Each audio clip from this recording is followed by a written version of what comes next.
Hello दोस्तों, स्वागत है आप सभी का आपके अपने YouTube channel student SD super 1 में। दोस्तों, हमने अक्षर युग्म और यहाँ तक हमने टॉपिक क्लियर किया था।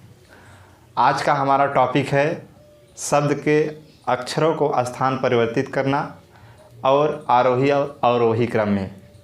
इस टॉपिक पे हमारे एग्ज़ाम में क्वेश्चन आते हैं, तो आज हम इसी टॉपिक पे चर्चा करेंगे।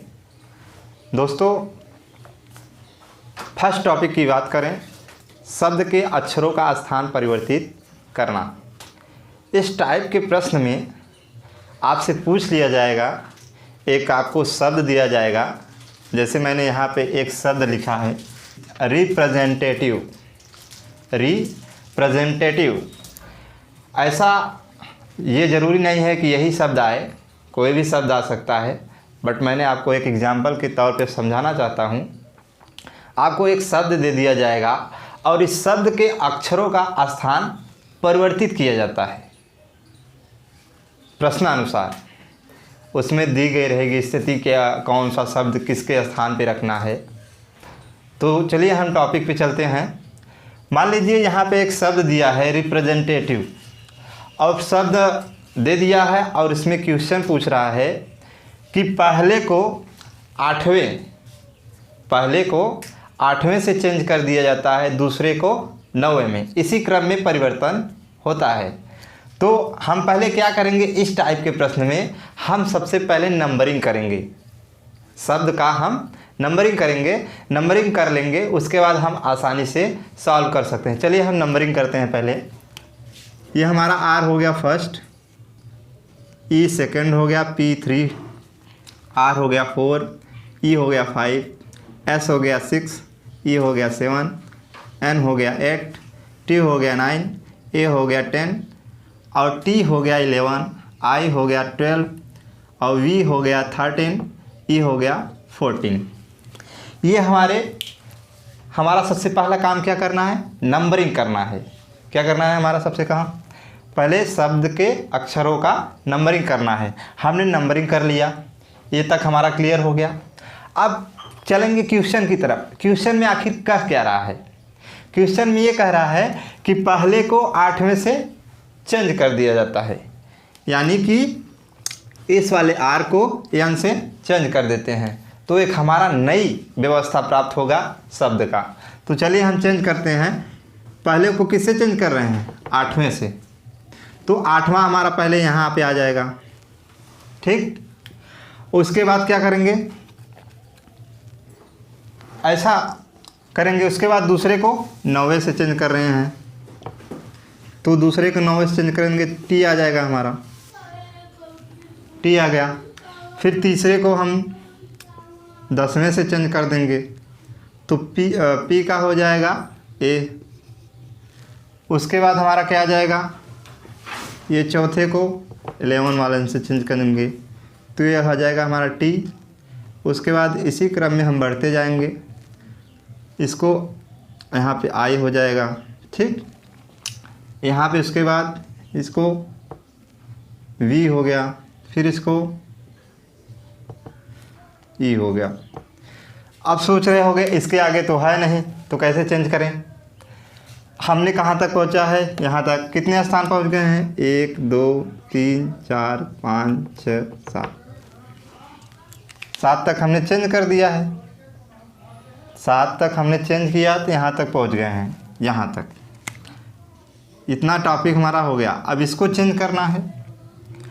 अब इसको चेंज करेंगे तो यहाँ पे पहुँचे हैं, तो हम यहाँ शुरू से आ जाएंगे।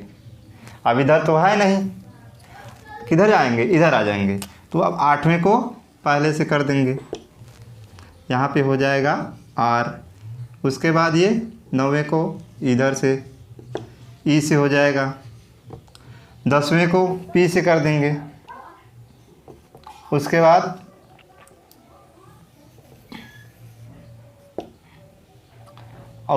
हो जाएगा T को हम R से चेंज करेंगे। उसके बाद I को E से चेंज करेंगे और उसके बाद V को S से चेंज करेंगे। उसके बाद हमारा ये लास्ट बचा है, इसको वाले को E से फिर चेंज करेंगे तो E हो जाएगा। ये हमारा प्राप्त होगा। भाई जैसा क्वेश्चन कहा था हमने चेंजिंग कर ली। अब क्या बोल रहा है, अब आपसे क्वेश्चन बोलेगा जो एक नई व्यवस्था प्राप्त हुई है यहाँ पे, ये हमारी एक नई व्यवस्था प्राप्त हुई है, इस व्यवस्था के अनुसार पूछेगा कोई भी शब्द का बायां दायां पूछ सकता है। अब पूछ रहा है क्वेश्चन में आगे कि बाएं सिरे से छठवें अक्षर के बाएं चौथा अक्षर क्या होगा। हम जानते हैं बाएं से हमें किधर से चलना है, बाएं हमारा इधर है, हम इधर से ही चलेंगे। तो कह रहा है छठवां अक्षर, तो हम काउंट करेंगे 1 2 3 4 5 6। अब छठवें अक्षर के बाएं, हमारा बायां दायां जो होगा अक्षर का भी बायां दायां होगा। तो हमारा ये दाहिना है, ये बायां है, तो के बाएं बोल रहा है तो इधर हम फिर चलेंगे, के बाएं चौथा अक्षर पूछ रहा है। ये हो गया, यहाँ तक आए तो हम ये छठवां, बाएं सिरे से आए हैं, बाएं सिरे से ये छठवां है, यहाँ तक छठवां अक्षर है। उसके बाद बोल रहा है के बाएं, इधर जाएंगे तो दायां हो जाएगा और इधर जाएंगे तो बायां हो जाएगा। ये हो गया दायां बायां। अब बोल रहा है के बाएं चौथा अक्षर जाना है, तो चौथा अक्षर जाइए, गिन लीजिए। के बाएं कह रहा है, ये भी ध्यान देने वाली बात है, के बाएं और से बाएं में अगर के बाएं कह रहा है तो हम वी पे पहुँचे हैं इस अक्षर को छोड़कर, तभी हम काउंट करेंगे, चाहे हम दाएं चले चाहे बाएं चलें। ठीक, तो के बाएं तो हमारा ये फर्स्ट अक्षर ये हो जाएगा, ठीक, न कि ये होगा। अगर से कहता तो ये वी वाला हमारा ये फर्स्ट अक्षर हो जाता। तो ये फर्स्ट अक्षर हो गया 1 2 3 4। चौथा अक्षर हमारा क्या मिला, टी, क्या मिला है, टी। यही हमारा आंसर हो गया। आंसर हमारा क्या आएगा, टी। तो इस प्रकार से हमारा क्वेश्चन पूछेगा, दे दीजिएगा, एक शब्द देगा, उसमें स्थान अक्षरों का स्थान परिवर्तन करेगा, उसके बाद नई व्यवस्था जो हमारी प्राप्त होगी शब्द की, उसमें जैसे पहले प्रीवियस क्वेश्चन में पूछा था कि के बाएं के दाएं अक्षर का, उसी प्रकार इसमें भी पूछता है, बट इसमें यही होता है कि शब्द का जो शब्द दिया रहता है उसके अक्षरों का स्थान परिवर्तन किया जाता है, इसलिए इस टॉपिक का नाम शब्द के अक्षरों का स्थान परिवर्तन रखा गया है। तो इस तरीके से एग्जाम में बहुत सारे आएंगे क्वेश्चन, आप इसी बेस पे लगा सकते हैं। तो दोस्तों हम नेक्स्ट टॉपिक पे चलते हैं, increasing order and decreasing order. कर सकते हैं आरोही या अवरोही क्रम। आरोही अवरोही क्रम आप समझ ही रहे हैं भाई, बचपन से लगाते चले आ रहे हो। आरोही क्रम क्या होता है, अवरोही क्रम अब ये भी बताया जाए तो, अगर नहीं आता है तो बताएंगे भाई, आता है तो अच्छी बात है, लेकिन हमारा काम है बताना। तो हम सबसे पहले आरोही और अवरोही क्रम के बारे में बात कर लेते हैं। आरोही और अवरोही क्रम क्या होता है। आरोही क्रम का मतलब ये होता है कि बढ़ता हुआ क्रम, कोई भी दे दिया जाए श्रृंखला, जैसे हम काउंट करते हैं गिनती, तो 1 2 3 4 ये बढ़ता ही जाता है, तो ये आरोही क्रम हो गया है। और अवरोही क्रम का मतलब ये होता है कि कोई भी ऑर्डर घटता हुआ, डिक्रीजिंग ऑर्डर जिसे कहते हैं इंग्लिश में, घटता हुआ क्रम, जैसे बड़े से आप छोटे की तरफ बढ़ते हैं तो उसे आरोही और अवरोही क्रम कहते हैं। ये दोनों चीज़ क्लियर हुई। भाई आरोही और अवरोही का क्रम का क्या रोल है अल्फ़ाबेट में, अल्फ़ाबेट टेस्ट सीरीज में क्या रोल है भाई। इस तरीके से क्वेश्चन एग्ज़ाम में पूछे जाते हैं। आरोही और अवरोही क्रम में आपको एक शब्द दे दिया जाएगा, क्या दिया जाएगा, एक शब्द दिया जाएगा, उसमें अक्षरों का पूछा जाएगा अल्फ़ाबेट सीरीज में ऐसे कितने अक्षर हैं जिनका स्थान विद्यमान रहता है, यानी कि स्थिर रहता है। जैसे मैं यहाँ पे एक शब्द लिख रहा हूँ, आप तुरंत समझ जाएंगे आखिर क्या पूछ रहा है। तो हमारा टॉपिक ये है आरोही या अवरोही क्रम।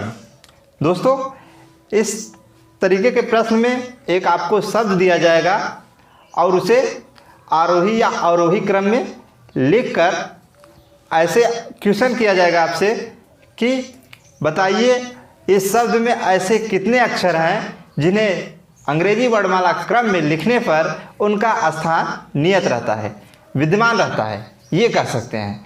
तो इस तरीके के प्रश्न को हल करने के लिए सबसे पहले हमें करना क्या होगा, आइए हम बताते हैं। सबसे पहले हमारा काम ये होना चाहिए कि प्रश्न में जो शब्द दिया गया है उसका हम सबसे पहले नंबरिंग कर लें ताकि हमें आसानी हो जाए सॉल्व करने पर। तो ये हो गया फर्स्ट, सेकेंड, थर्ड, फोर्थ, 5, 6, हमने नंबरिंग कर लिया। अब बात करते हैं कि इस प्रकार के शब्द को कैसे हल करना है। ठीक, तो हम सबसे पहले आरोही क्रम में ले चलते हैं, अंग्रेजी वर्णमाला क्रम में। तो आरोही क्रम में यानी कि A to Z चलेंगे, A to Z, ये होता है आरोही क्रम। क्या होता है? आरोही क्रम। ये हो गया आरोही क्रम। आरोही क्रम में हम इसे लिखेंगे आराम से। तो सबसे पहले हमारा क्या आएगा? A आएगा, उसके बाद B, उसके बाद क्या है? E आएगा, उसके बाद K आएगा, उसके बाद N आएगा, उसके बाद R आएगा, यही आएगा। आप इसे अल्फ़ाबेट सीरीज में लिखेंगे, A B C D, इतने जितने भी शब्द में अक्षर दिए गए हैं उन्हीं को लिखना रहता है, वो भी वर्णमाला क्रम में। तो A के बाद B आता है तो B था तो B लिखा, A था A लिखा, उसके बाद C नहीं है तो नहीं लिखना है, जो अक्षर है इसमें वही लिखना है। उसके बाद E आता है, उसके बाद बढ़ते जाएंगे K, उसके बाद N आएगा, उसके बाद R आ जाएगा। तो हमने नंबरिंग इसका क्या किया था? 2, उसके बाद इसका 1, इसका क्या किया था? 5, इसका क्या किया था? K का 4, और E का N का हमने क्या किया था? 3 किया था, उसके बाद R का हमने क्या किया था? 6 किया था। ये हमारे नंबरिंग हैं, हमने पहले जो नंबरिंग ऊपर किए थे। अब देखेंगे हम इससे कितने शब्द हैं, और सॉरी कितने अक्षर हैं जिनका स्थान नियत है। तो देखते हैं, यहाँ पे A का भाई स्थान चेंज हो गया है, B का भी स्थान चेंज हो गया है, और N का भी स्थान चेंज हो गया है। और उसके बाद देख रहे हैं K का स्थान नियत है, K का स्थान नियत है, वो चौथे पे ही अपने विद्यमान है। भाई ये अपने स्थान से हट गया है। और उसके बाद R देख रहे हैं, ये भी अपने स्थान पर नियत है। तो ऐसे कितने अक्षर हैं? 2 अक्षर हैं। कितने अक्षर हैं? 2 अक्षर हैं। कौन कौन से? K एंड R, जिनका नंबर 4 एंड 6 है। ये हमारे क्या हो गए? आंसर हो गए। इस तरीके के क्वेश्चन हमारे एग्जाम में आते हैं जिन्हें हमें सॉल्व करना रहता है। वर्णमाला क्रम में शब्द दे दिया जाएगा, उनका पूछा जाएगा आपको ऐसे कितने शब्द हैं जिनका स्थान नियत है। तो इस प्रकार के प्रश्न को हमको सॉल्व करने के लिए सबसे पहले शब्द के अक्षरों का नंबरिंग करना रहता है। उस नंबरिंग कर लेंगे, उसके बाद हम उसे अल्फ़ाबेट क्रम में लिखेंगे, A to Z फॉर्म में ले चलेंगे। तो हमने ऐसे लिखा तो हमने प्राप्त किया कितने अक्षर? 2 अक्षर। कौन कौन से? K and R। तो यहाँ पे हमारा अंग्रेजी वर्णमाला परीक्षण समाप्त होता है। तो हम अगले पीरियड में आएंगे, अगले क्लास में, इसी पार्ट को ट्रिक बेस पे। जो हमारा इतना टाइम जा रहा है, हमने सबसे पहले क्या काम किया? बेसिक चीज़ को कवर कर लिया है। जो इतना पढ़ लिया होगा उसका बेसिक क्लियर हो गया होगा। अब वो ट्रिक की तरफ चलेगा तो उसे बहुत अच्छे तरीके से समझ में आएगा। इसलिए हमने सबसे पहले बेसिक को पढ़ाया, अब इसी चैप्टर को ट्रिक बेस पे पढ़ाएंगे, तब आपको और मज़ा आएगा।